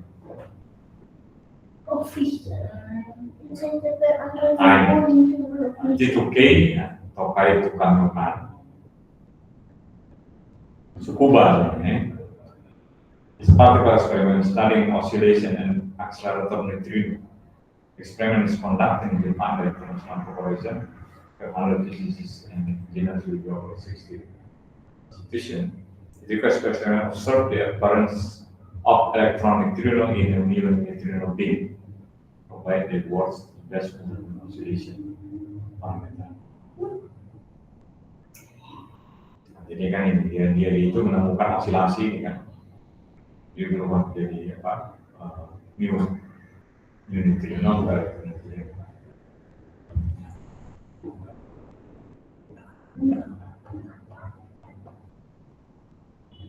Jadi sistemnya kayak gini. Jadi kan misalnya ada proton, beam kan, kemudian ini grafik targetnya kan, kemudian nanti dia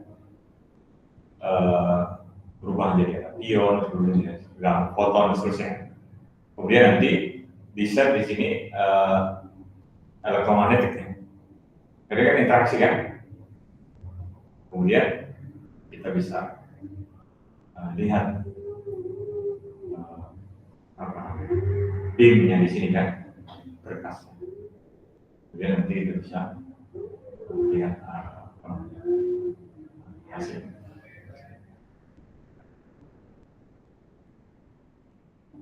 Jadi kalau misalnya kan neutrino itu untuk contoh ini, kemudian beamnya itu dari ekstraktor yang begini, kemudian dia menghasilkan secondary particles ini. Yang misalkan yang ion, kemudian kaon dan seterusnya. Kemudian partikel negatifnya itu difokus oleh 3 magnetik, ini kayak format magnetik. Kemudian partikel positif difokuskan dan diarahkan ke tunnel di sini. Kemudian di kayak volume positif ion dan kaon itu kemudian meluru menjadi apa? Menjadi antimuon dan juga neutrino. Jadi all remaining hadron dan subsector stop by 75 ton grafik yang disebutkan dengan bindal dan ini ground dengan blok, jadi dengan ground level ground. Nah itu. Saya nggak tahu fokusnya. Pokoknya seperti itu lah untuk mendeteksi keberadaan muncul.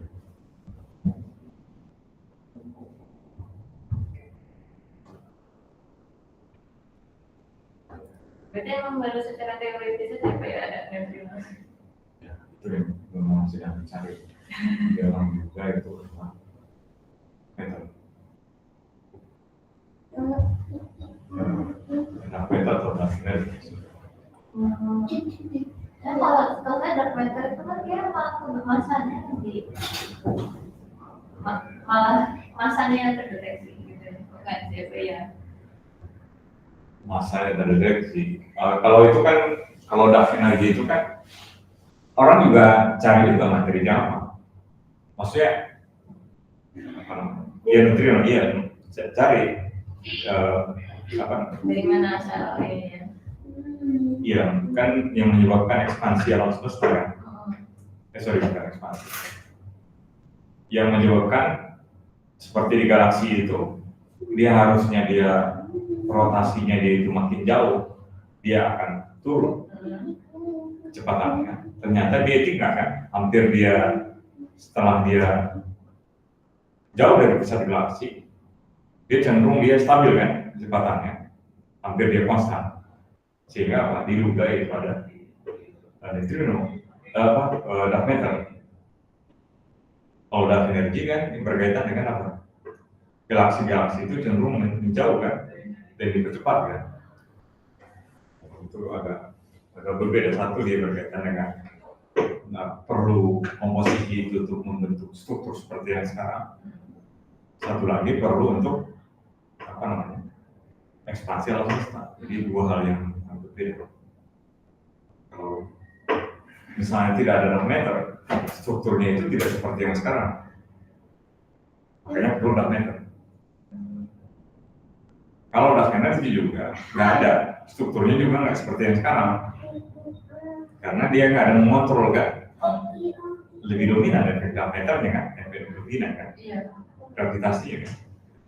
Dia tidak akan terbentuk struktur sekarang. Karena itu dua hal yang ada seperti hanya balance, seimbang, menyimbangkan. Jika perlu dua komposisi itu. Sehingga kita itu hanya bisa, kalau yang sekarang, memahami 5%. Jadi, yang tahu 5% dari keseluruhan. Yang sementara, di dark matter sendiri, 5% dari, berarti betul, 5/25, berarti 1/5-nya, kita hanya tahu 1/5-nya, 20%-nya, 80%-nya itu hampir lebih, kita nggak tahu. Di materi itu sendiri ya, belum yang lain kan. Jadi 5% ini kan kalau yang dibanding semuanya 95%, kita nggak tahu sama sekali. Nah itu ya, menjadi perdebatan. Karena kita berarti model yang kita buat itu jauh sekali kan, cuma 50% aja. Ya. Makanya ada banyak orang yang nggak meyakini itu, berarti harus dirubah modelnya. Itu yang orang saya.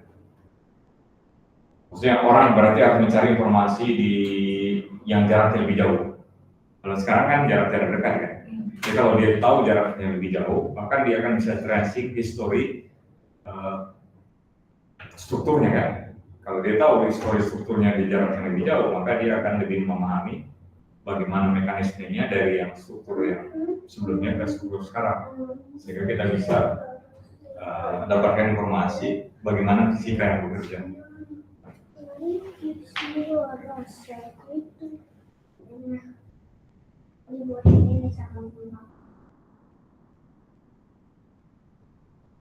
Jadi kalau misalnya kita itu lajunya neutrino dan proton interaksinya itu yang force itu adalah segini, kemudian parameternya itu menurun sebanding dengan waktu. Ketika dia Hubble parameternya dia sama dengan H, neutrino itu decouple dari neutron dan proton. Kemudian rasio dari neutron itu dia frozen ya, freeze ya. Sehingga dia sedikitnya itu neutron itu mulai itu ketika waktunya itu adalah sekitar mendekati TN. Jadi kalau misalnya kita lihat freeze itu dia perlu dia untuk posisinya. Dia menggunakan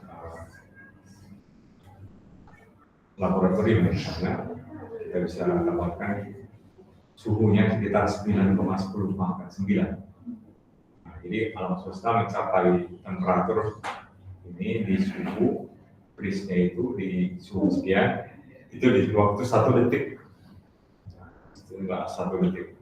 Neutron to proton tergroup begitu. Nah, jadi jumlah proton dan neutron itu dia itu drop nilainya itu sekitar 0,2, sehingga waktu yang sekarang itu di antara waktu freeze dan waktu itu.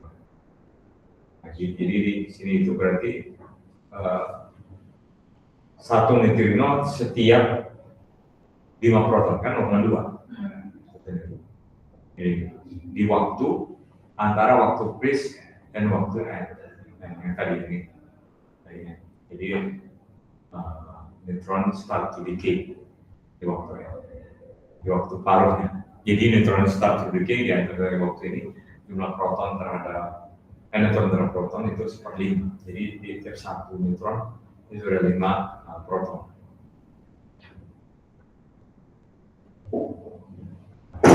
Jadi di sini di scarcity of neutron relative to proton explain why intelligence was so incomplete, leaving 3/4 of the baryon in the form of the unfused proton. Jadi dia meninggalkan 3/4 baryon itu dia dalam bentuk unfused, ya, tinggal bergabung kan. And neutron will fuse with proton must already be proton. When a proton neutron fuse to form neutron, the reaction is straightforward. There is no Coulomb barrier between proton and neutron. Jadi kan nggak ada interaksi kan antara proton dan neutron tentunya secara elektromagnetik. The reaction is mediated by strong nuclear force. Thus, it has less concentration and fast reaction rate. By contrast, the fusion of two protons from neutron is an efficient two-step process. First, the proton must overcome the Coulomb barrier between them to form the proton. Nah, jadi kalau misalnya kita lihat, kalau misalnya ini, kalau kan nggak ada Coulomb untuk membentuk barrier antara proton dan neutron untuk membentuk deuterium.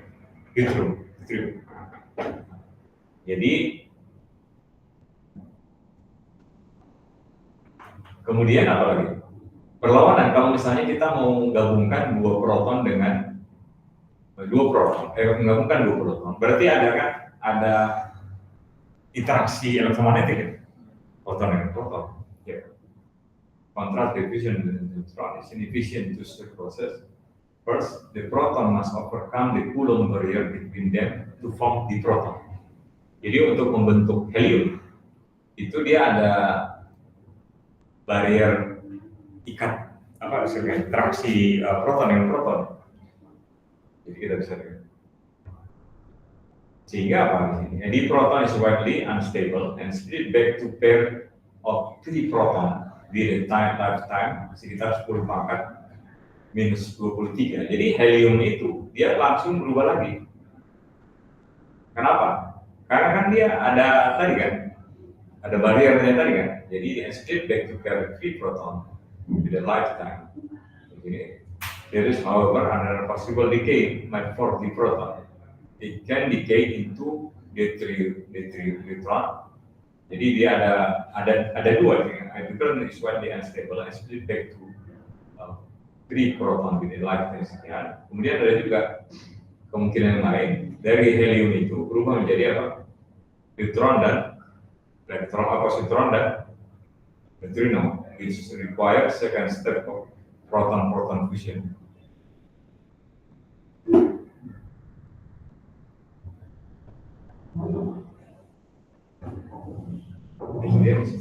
Probability of the proton will decay to neutron rather than to pair 3 proton is tiny. Jadi kalau misalnya kita bisa lihat ini, kemungkinan di proton itu meluruh menjadi neutron daripada pasangan proton itu dia kecil sekali.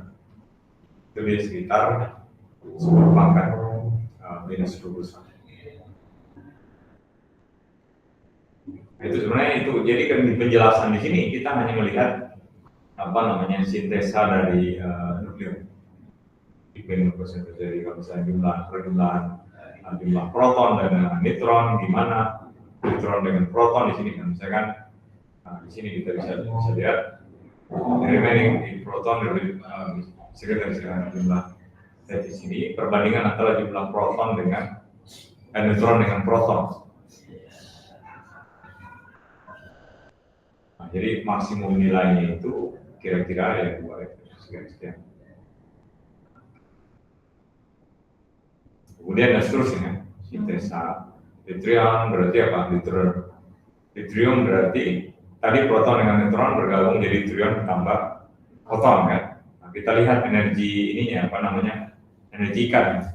Nanti kita lihat sekitar sekian kan? Nah, kemudian photon with energy can be photodissociated to neutron into this common proton neutron direction in 922 ini. Kemudian chapter 18 kemudian dia memiliki struktur yang sama. Kalau proton tambah elektron kan mirip kan ini. Proton neutron, kemudian proton elektron hidrogen ditambah proton. Kita bisa lihat ya seperti yang tadi lagi, jumlah neutron, proton, elektron seterusnya kita bisa dapat seterusnya. Itu hitung ini ya. Itu kita dapatkan ini neutron dan neutron ya sekitar segitu. Jadi kalau dia suhunya turun ya, suhunya turun, maka dia jumlah neutronnya dia turun kan. Jadi kalau misalnya kita lihat neutron during the epoch of deuterium synthesis, nucleosynthesis is equivalent to Saha equation. Udah belajar Saha ya? Udah pernah pas sampai. Assume to hold true temperature decrease, the time decrease. Jadi waktunya dia naik, kemudian dia suhunya turun, kemudian dia from the left to right ini kan. Nanti kan kita jumlah neutron terhadap neutronnya juga naik.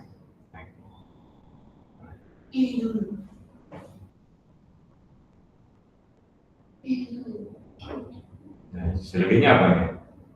Neutron, kemudian dengan proton, kemudian jadi helium tambah foton sisanya ya. Kemudian neutron dengan neutron, interaksinya yang lain itu jadi. Ya, kalau neutron dengan neutron yang berat, jadi helium. Ya. Karena ada kemungkinan yang lain, ada helium ini, kemudian ada lagi apa? Hidrogen proton, ini kemungkinan. Itu interaksi. Itu kan nanti kayak hidrogen itu isotopnya bisa berubah. Nah, jadi kita bisa lihat di sini mass fraction ini.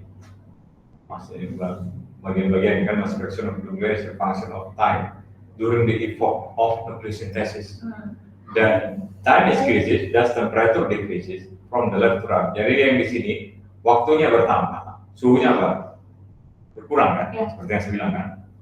Jadi misalkan ini dari kopi, misalnya. Jadi di sini kita lihat keberlimpahan perbandingannya. Kan tadi kan udah tahu kan cara statistik hitung itu. Saya nggak perlu detail lah ya, itu waktunya. Iya. Detail kan. Jadi paling tidak kamu bisa paham dengan ini. Pola-pola ini didapatkan dari jumlahnya tadi, interaksi dan segala waktu baru dan seterusnya. Didapatkan jumlah secara statistik, kemudian kita lihat suhunya segala macam, perbandingannya dapat, sehingga dapatkan grafik ini. Jadi paling penting dengan grafik ini kan. Secara yang tadi itu kan secara teknis kan. Grafik ini. Jadi keberlimpahannya dengan waktu dia seperti ini dia. Keberlimpahan di waktu dia naik, kemudian dia turun dan seterusnya, dia keberlimpahannya seperti ini. Ada sempat belajar nggak keberlimpahan ini? Keberlimpahan? Enggak sih. Perbandingannya? Enggak, tapi kurang lebihnya ngerti.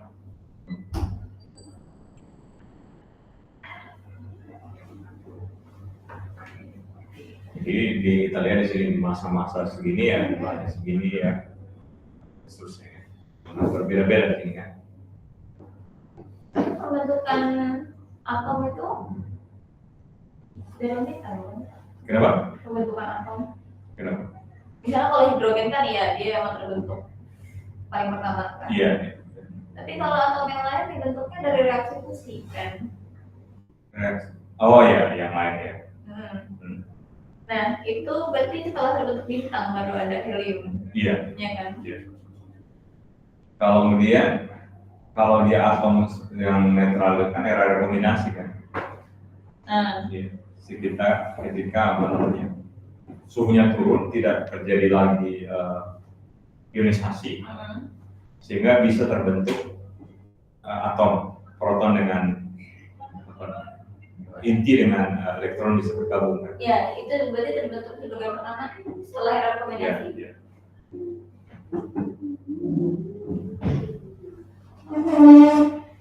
Kemudian di sini kita bisa lihat baryon terhadap proton rasionya.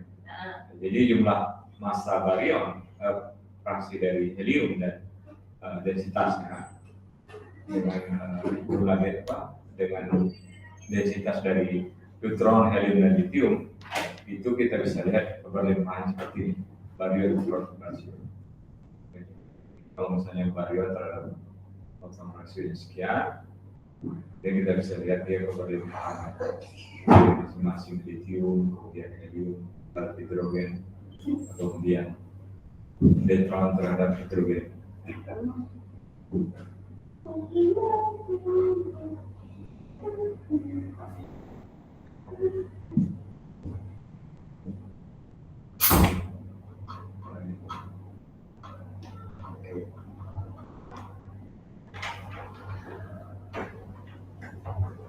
kalau yang tadi itu kan berarti kan kita tahu informasi alam semesta ketika dia suhunya itu 7,6 128, kemudian densitasnya itu sekitar 1,6 kali 10 pangkat 33.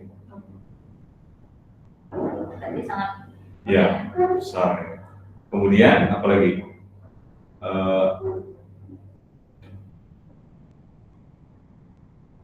Densitas energinya itu berbanding sebanding dengan densitas masanya. Densitas masanya itu sekitar 2.800 kg per meter kubik. Kalau tidak ada 1 meter kubik, itu dia densitasnya sekitar masanya 2.800 kg, 2,8 ton. 1 meter kubik air itu 1 kilo. Ya. Saya baru sadar nggak. Jadi sekitar 3 kali dari densitas air. Kemudian apa? Remember that the energy density of the time EBN was almost entirely variation. The mass density of barrier the time BBN itu sekitar 0,09 kg per meter kubik.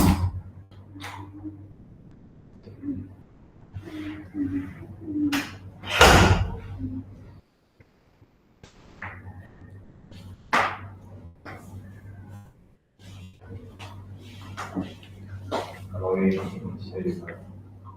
sebenarnya cuma bagian lambang. Jadi sekitar segini waktu densitas barrier di BBN.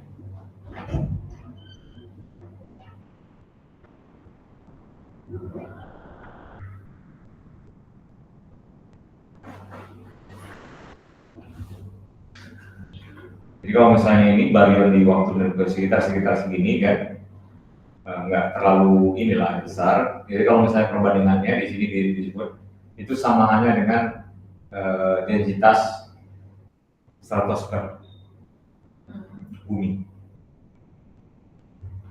sekitar segini. Ya. Waktu dia barrier di sekitar apa namanya? 12 densitas. Kemudian energi rata-rata dari foton itu sekitar 2,7 K di sintesis. Ini juga nggak terlalu besar.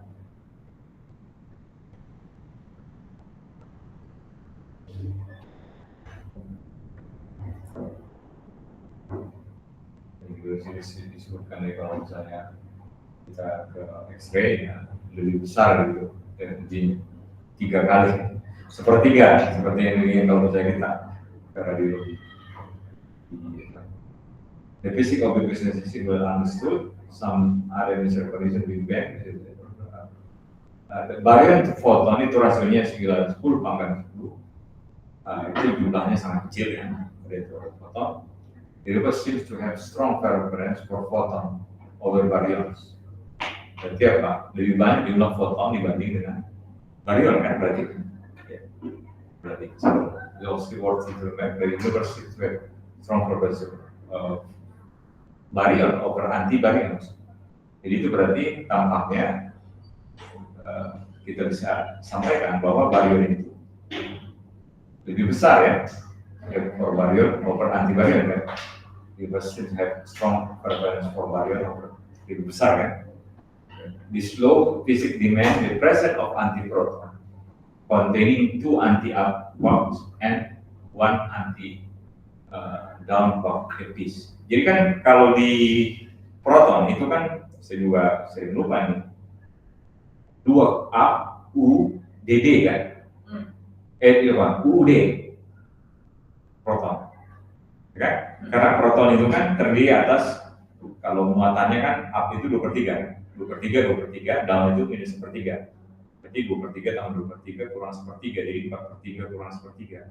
Jadi kan muatannya 1 kan. Kalau dia neutron itu UDD. Berarti apa? 2/3 minus 1/3 muatannya 0. Betul ya? Iya, kurang lebihnya udah. Ya, tiga nih. UD, di proton, kemudian di UDD itu ini kan dia muatan 2/3 ini 1/3 kan? Iya, ini beda kok Maxstar. Ya. Maxstar. Jadi nggak Maxstar di ini saya antar ya. Iya, iya.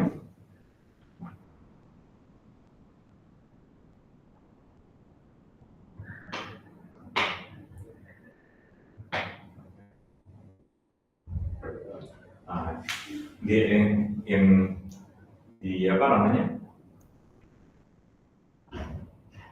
Meskipun ya kita dapatkan, kita peroleh di alam itu dia jumlah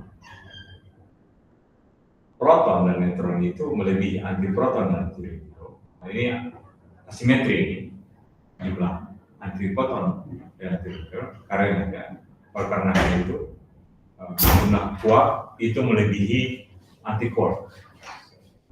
At the time of Big Bang expansion, the number of antibaryon neutron and proton is tiny compared to the number of density of baryon, which in turn was tiny compared to number of density of proton. This imbalance antibaryon itu di sekitar begini. Jadi jumlah baryon itu di antara jumlah dari antibaryon lebih besar, kemudian lebih kecil ya. Yang asalnya di fisika, when the temperature generally was greater than fisika, the quark containing were not confined with the baryon and other particles there today, but from C3 quarks sometimes refers to also during the first few microseconds when the quarks was splitting the quarks. During this period of the quark number. Jadi ini ada asimetri. If there was sekitar segini, atau kan there is the three like force will be like over the three other counter. The left force, however, would be surrounded 1,6 kali billion photon. The product of annihilation after the key force prevents the into photon.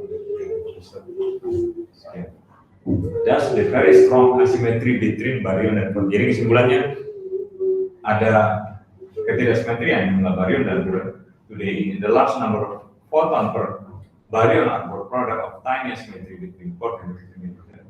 The exact origin of the quark antiquark in the universe still not known.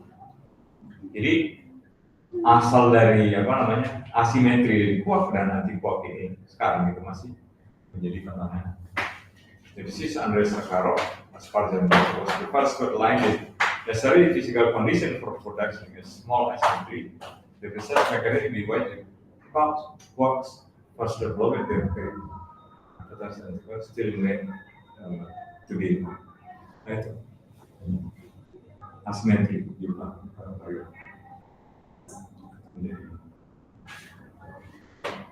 Masih bertanya, dia banyak mekanisme ya.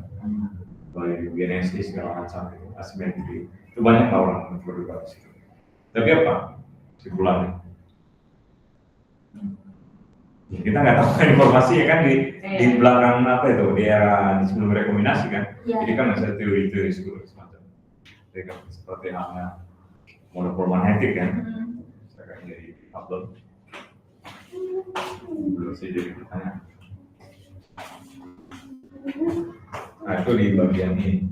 Jadi banyak sebenarnya hitungan statistik di bagian ini dan sekarang itu saya baru lupa itu. Nah itu jadi pekan depan mungkin bisa sih habis ini. Karena mungkin kalau ini saya banyak skip karena bagian ini sudah kita pelajari di itu ya di kan mirip ya. Oh iya. Ya, pelajari ini mirip sebenarnya lebih advance yang saya ajarkan di apa namanya di kapasitas spekta. Oke, ini jadi advance bukan kapasitas spekta. Jadi banyak mungkin saya skip ini ya. Skip. Nah, ini kan udah nih kan, ini nih kan. Ya, tadi. Iya. Jadi secara garis besar mana ini udah nih kan. Mungkin ini di sini nanti akan saya langsung loncat di sini. Nah, ini juga nanti akan saya jelaskan di power spectrum ini tadi. Kamu ini lihat di Fabian Speed tentunya, Fabian Speed sama Dodelson, Scott Dodelson.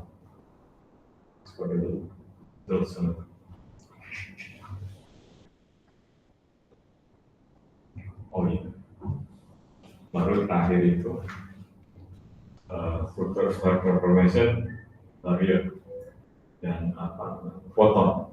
Ini sebenarnya. Nah ini mungkin yang terakhir. pernah baca buku Dolason, Saudara Dolason. Di situ ada disebutkan orang Indonesia. Awal-awal temannya di Fermilab kan, Fermilab. Saudara Dolason. Sekarang orangnya di Brin. Pernah kerja di Florida, Florida State University. Pekan depan mungkin kalau mungkin hitung itu ya, apa tadi? Hitung ya. Tadi sih hitung ya tadi sini. Yang Tuh. temperatur sama waktu. Oh iya ya, temperatur. Hubungan temperatur sama waktu. Ya itu. Jadi, itu ya. Jadi, mungkin sama aja nanti ya model ujiannya ini dengan apa? Dengan aktivitas lab ya. Enggak tulis Pak. Terserah kan, terus Jangan terserah sih Pak, kalau saya mau ikut aja sebetulnya. Tidak banyak mengajar. Kalau tertulis ya saya harap ada tulis sama kuis dulu supaya tahu gitu kalau misalnya mau ini. Kalau Main cas saya. mau kayak Kapita juga nggak masalah. Main cas boleh nggak ya?